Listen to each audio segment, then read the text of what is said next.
আপনারা দেখছেন জেলা সংবাদ টিভি, খবর সব সময়।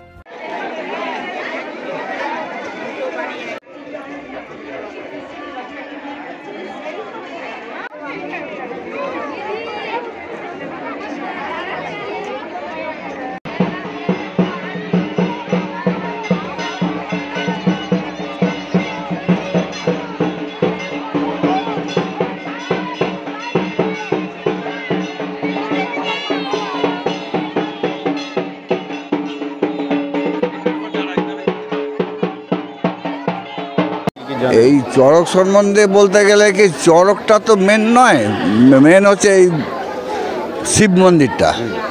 এই বুড়ো শিব বলে এইখানে সারা নৈহাটি বিখ্যাত। হ্যাঁ, সারা নৈহাটি বিখ্যাত। এই চৈত্র মাসের সংক্রান্তিতে এই চড়ক হয়, এই গাছ হয়। এই গাছেতে আগেতে লোক উঠে ঘুরতো, এখন আর ঘোরা বন্ধ হয়ে গেছে। হ্যাঁ, এইখান থেকে খালি ঝাঁপ দেয়, এইটুকুই। কিন্তু আগেতে ঘুরতো। কত বছর আগে থেকে হয়েছে? এটা হয়েছে ধরুন 150 বছর, 200 এরকম হবে। এত পুরনো, বিশাল পুরনো এটা। ছোটবেলায় দেখেছিলেন? আমি আমার বাবা কাকা এরা দেখে গেছে। হ্যাঁ, আর এদের যে সন্ন্যাসী আছে, এই সন্ন্যাসীরা মুক্তপুর শ্মশানঘাটে ভোরবেলা যায়, ভোর থাকতে থাকতে যায়, গিয়ে শ্মশান গিয়ে ওখানে মূল যে সন্ন্যাসী সে আর কি ওই ওষুধপত্র দেয়। ভর হয়, ভরেতে ওষুধপত্র দেয়। তারপরে ঢাক বাজি, যখন ভর শেষ হয় তারপর পুজো টুজো করে আস্তে আস্তে চলে আসে।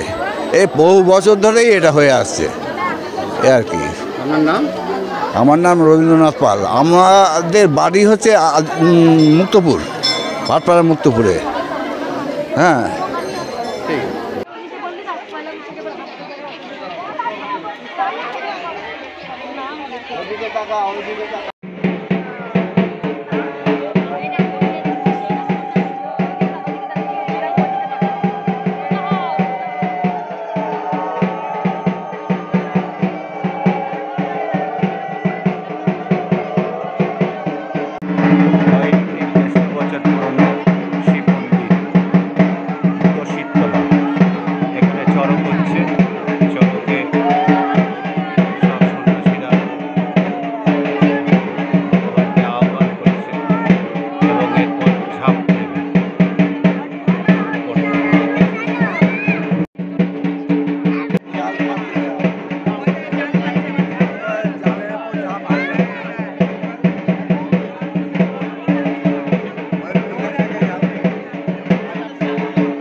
এই বাবার দরজায় বাবাকে গায়ের সামনে আসতেন, ওই জানলাটার পাশ থেকে দাঁড়িয়ে মন প্রাণ দিয়ে একবারে যদি কিছু বলতে পারে, সে বাবা সাক্ষাৎ শোনে।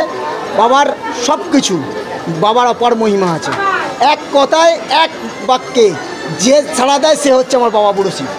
দ্বিতীয় কথা বলি, কথিত আছে অনেক, আমি নিজে তারকেশ্বর তো সবাই যায়, কিন্তু আমাদের তারকেশ্বর, আমাদের সব কিছু সেটা হচ্ছে বাবা বুড়ো শিবের এই দরবারে। বাবার দরজায় দাঁড়িয়ে, বাবার জানলায় দাঁড়িয়ে পথ চলতি মানুষ তার নিজের যে মনস্কামনা যদি হাত জোর করে মন প্রাণ দিয়ে ডাকতে পারে তাহলে নিঃসন্দেহে 100 ভাগ না, আমি 200 ভাগ বলতে পারি যে তার সে সফল হবে। আপনার শুভ নামটা? আমার নাম তাপস কুমার। কত বছরের মন্দির এটা?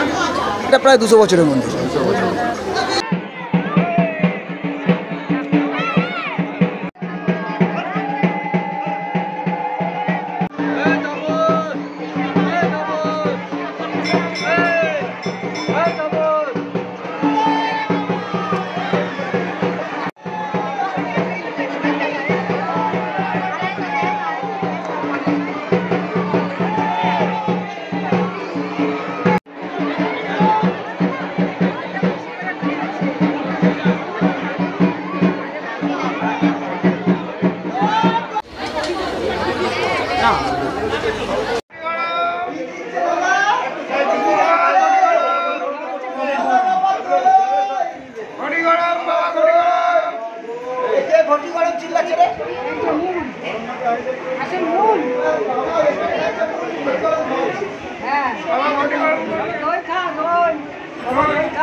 বড় শিবের বুড়ো শিবতলায় চড়ক শেষ হলো, এখন সন্ন্যাসীরা পুজো আর্চা করছে।